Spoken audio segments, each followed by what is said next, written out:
네, 안녕하십니까. 오늘 2024년 9월 22일이고요. 예, 일요일입니다. 오늘 주간 투자 전략 2부 코너 바로 9월 세 번째 주죠. 예, 2부 코너 바로 시작을 하도록 하겠습니다.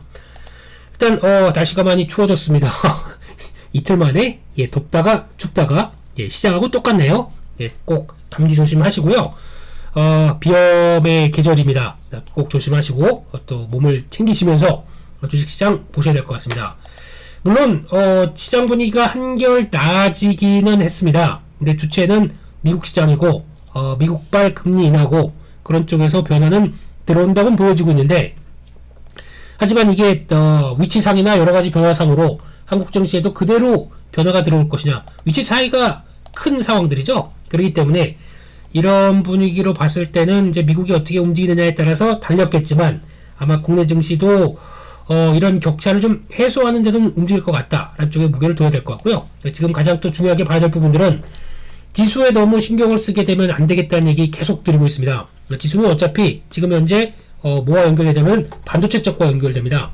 반도체 쪽과 연결되기 시작하게 되면 반도체는 지금 특별히 뭐가 강해서 이를 끌어간다라고 할 수 있는 게 없습니다. 그렇기 때문에 반도체를 보면서 지수를 보는 거는 지금 의미가 없다라는 쪽이고, 반도체 빼고 나머지를 통해서 이런 기간 때 충분히 또 반도체가 쉴 때를 끌어올리자. 그러고 나서 반도체가 돌아서게 되면 또 그동안에 어느 정도 회복시켜 놓은 계좌를 반도체 쪽으로 조금 더 집중하게 되면 그 다음엔 계좌가 또 레벨업을 추가로 할 수 있다라는 관점 쪽으로 보고 있기 때문에 대안인 섹터들, 이걸 지금 계속 강조드리고 있고 거기서 좀 대응하자 안쪽으로 보시면, 일단 시장 관련된 지수 얘기나 여러가지 변화들은 그냥 참고 삼아서 보셔야 될 것 같고, 그래도 변동성은 쉽게 죽지는 않을 것 같습니다. 왜냐면 지금 금리는 인하를 하는데 금리 인하에 대한 이제 불확실성은 어느 정도 해결이 됐습니다. 그렇게 되면은 금리 인하에 대해서 앞으로 만약 50bp씩 또 계속 인하한다, 시장이 그러면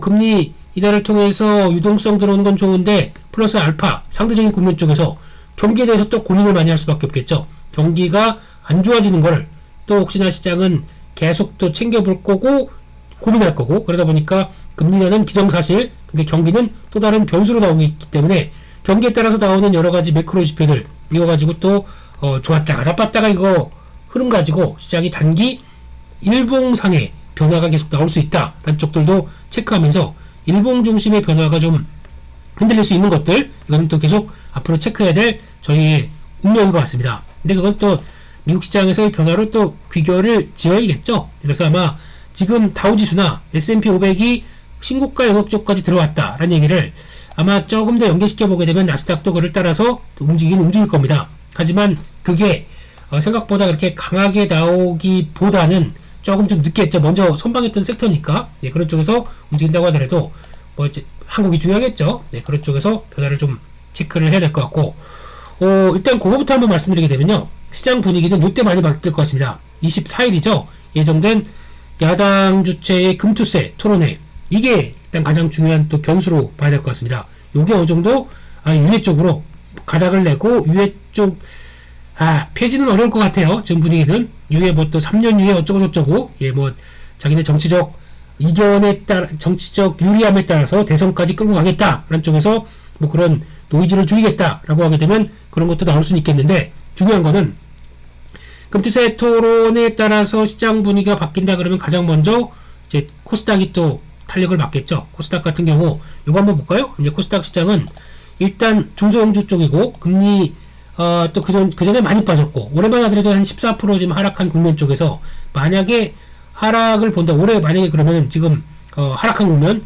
시가가 860선 그리고 지금 저가가 670선 그러면은 적어도 그냥 뭐 900선에서 700선 빠졌다 그러면은 지금 중간 정도가 800선이겠죠. 그러면 그 정도까지는 후다닥 올라갈 수도 있기 때문에 800선이면 어디냐면 여기서부터 요 자리입니다. 그러니까 요 자리. 그러니까 즉 아마 하락한 거에 대해, 올해 하락한 거에 대해서 절반 정도를 돌린다 그러면 요 자리죠. 그래서 한 800선 정도쯤까지는 혹시나 그 목표치가 그 정도쯤 되겠죠.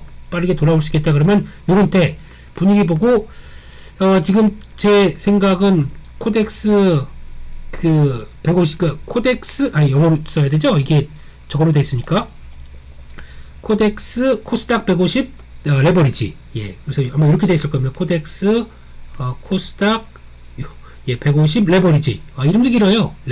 이런 쪽으로 아마 플레이는 한번 해볼 수 있겠다라고 보고 있는데, 그때 내용들 또 어떻게 전개되는지에 따라서 분위기는 바뀔 수 있다라고 봐야 될 것 같습니다. 지금 보니까 201선 이렇게 해가지고는 한 810선쯤 위치되어 있네요. 네, 그 정도까지는 돌려줘야 줘야 되는데, 그게 흐름들이 그대로 나올지를 앞으로 또 체크하겠다는 쪽으로 봐야 될 것 같습니다. 거기까지 일단 또 체크해 보고요. 그래서 결론적으로는 이번 주, 그러니까 월말 분위기 나올 거고요. 월 초까지 가면서 또 나올 거고, 그러면은 요 그대로 연장돼서 또 이제 10월달까지 연장되면 또 10월달에 여러 가지 휴일이 좀 많습니다. 퐁당퐁당 합니다. 예, 그래서 한 또 나오는 흐름들이 있고, 거기다가 금요일 날쯤에 돼서 삼성전자 실적 발표가 나오겠죠. 삼성전자 실적 발표는 생각보다 나쁘지 않을 거고, 지금 기준은 단일 꺾인 게 없죠. 그렇기 때문에 그때 기준으로 해서 삼성전자 지금까지 주가는 밀려 있습니다. 그렇기 때문에 이번에 실적 발표는 빠지는 게 아니라 오히려 실적 발표하고는 턴한다는 생각으로 갖고 있습니다. 그랬을 때 나머지 종목들과 반응들이 강하게 들어오겠느냐, 아직까지 신호가 크게 나오지 않았기 때문에 저점에서 올라온다고 하더라도 어느 정도 단기 낙폭에 대한 회복 정도, 그렇게 바라보고 있기 때문에 그건 이제 10월 초에 또 전략들 쪽으로 혹시나 그걸 안고 있는 반도체주에 대한 전략들 연결을 시키겠지만, 지금은 이걸 보시면 안 됩니다. 이걸 보시고 반도체에 대해서 집중하실 상황들이 아니죠. 예, 그렇기 때문에 지금은 반도체 총 포트에 지금 아직까지도 많이 갖고 계셔서 그쪽에 대한 고민들 하고 계신 분들 많을 것 같고, 지금도 보니까 지금 절반은 반도체 쪽이다 라고 하면서 고민하시는 분들도 있을 것 같고, 근데 계속 줄여라 말씀드렸던 내용 다 생각해 보시게 되면 지금 상태에서는 줄이는 건 의미가 없겠죠.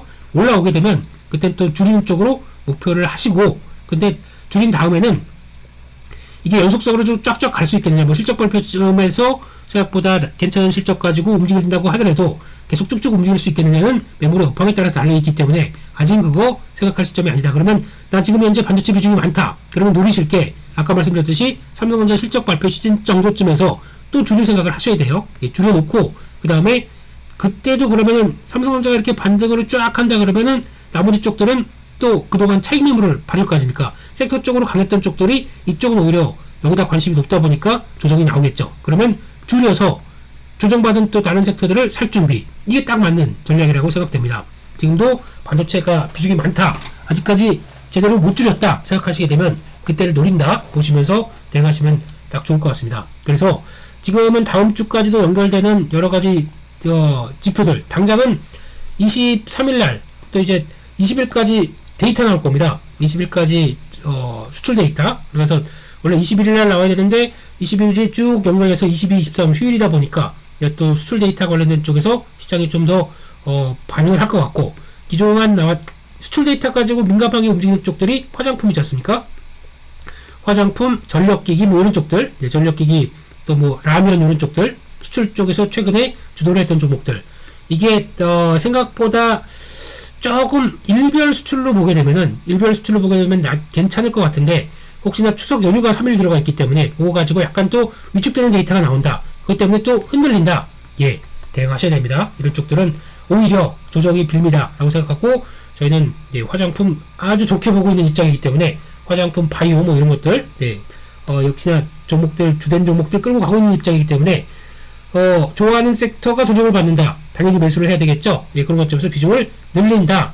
근데 비중이 만약에 이런 쪽도 화장품을 뭐 한 3종목을 갖고 있는데 조정이 나와서 늘린다 라고 하더라도 늘리게 된 다음에가 또 문제입니다. 그러면 또 비중이 또 커지겠죠. 그러면 이걸 그대로 가져가시는 게 아니라 커진 비중은 좀 조정받았다가 뭐 13일선이나 이 정도까지 조정받고 다시 턴한다 그러면 줄여놓으셔야 됩니다. 줄여놓으시는 게 맞고, 그래서 그런 걸 기회로 삼았을 때 계속 비중만 늘려간다 그러면은 이게 또 제가 그런 거 별로 안 좋아하지 않습니까? 한 종목이나 한 섹터 쪽에서 비중이 계속 높아졌을 때 나올 수 있는 부담은 계좌 전체에 영향을 미친다. 그러면 이게 한 2, 3일에도 쉰다, 다른 쪽이 간다, 그럼 기회비용, 첫 번째 기회비용이 사라지는 거고요. 그쪽을 매매해야 되는데 이게 또 꽉 차 있다, 현금이 없다 라는 것들 때문에 기회비용에 대한 압박이 들어올 거고, 두 번째는 계좌 전체에 대해서 영향을 끼칩니다. 그러니까 이쪽 섹터가 움직여야 될 계좌가 움직이다 보니까 그러면은 전혀 뚱뚱해지는 상황이 되다 보니까 그거는 방지하자라는 차원에서 그렇게 말씀드린다는 거 체크를 해야 될 것 같고요.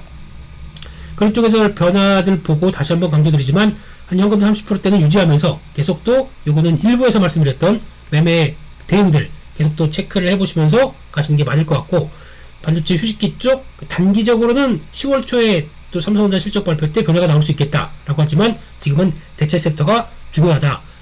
올해 그래도 주도주다, 하반기 주도주다라고 하게 되면 딱 바이오가 이제 대세로 들어오는 거죠. 예, 그리고 그 밖에 실적 발표되고 아직 끝나지 않은 쪽에서 바이오보다 화장품이 또 셀 수도 있는 이런 구조가 갖고 있기 때문에 둘 다 역수전이 집중하면 되겠다라는 쪽으로 바라보시고요.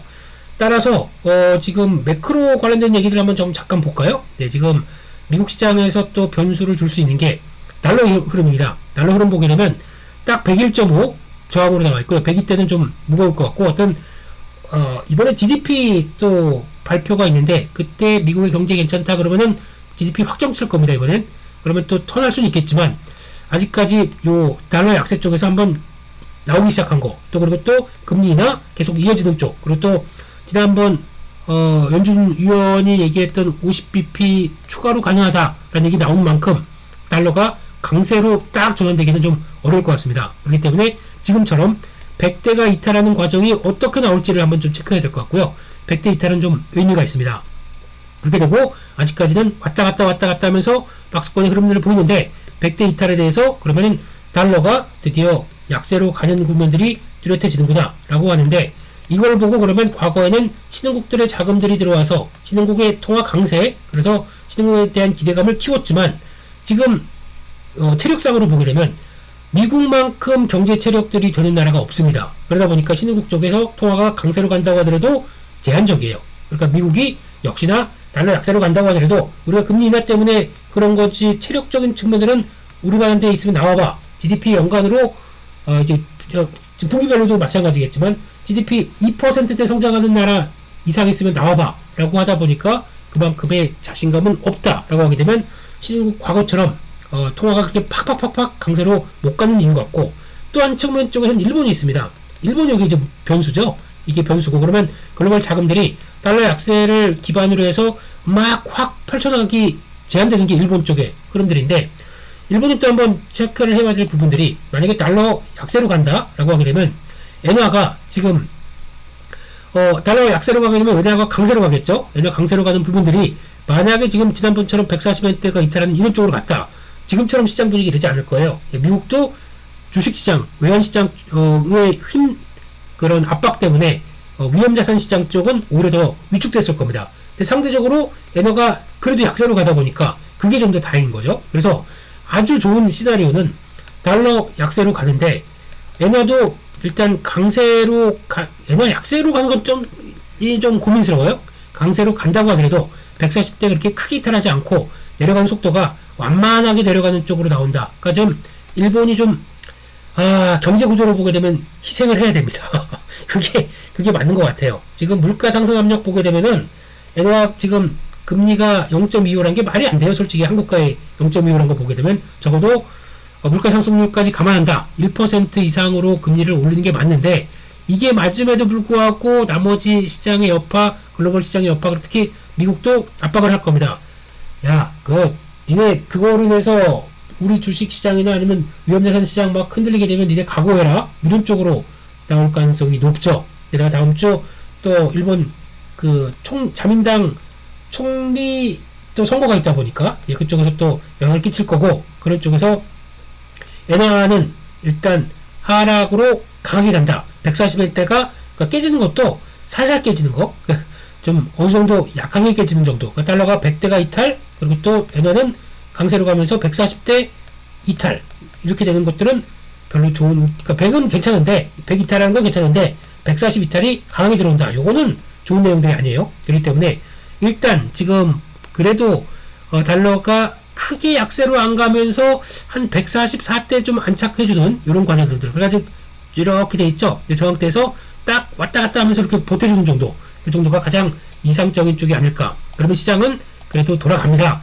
그래서 또 지수가 아니라고 하더라도 그냥 눈치는 보면서 시장이 강한 쪽이 어디지 라고 하면서 움직임이 나올 가능성이 높습니다. 그래서 그런 거 한번 체크를 해보자 라고 말씀을 드렸고, 금리는 솔직히 지금부터는 그렇게 크게 변화를 보기는 좀 어려울 것 같습니다. 그냥 이 상태에서 지금 조금 어느 정도 내려왔다 보니까 10년물 국채금리가 앞으로 반영할 흐름까지 본다라고 하게 되면 아마 제가 보기에는 최대한 3% 초반 정도면은 된다고 생각합니다. 왜냐면 2026년도 금리 자체가 일단은 목표하는 게 3.5에서 3.0 사이, 지금 전조표를 보게 되면 그 정도로 생각을 하고 있기 때문에 3.0 수준 정도까지, 3.0 초반까지 밀릴 수는 있어도 그 이하로 가파르게 내려간다.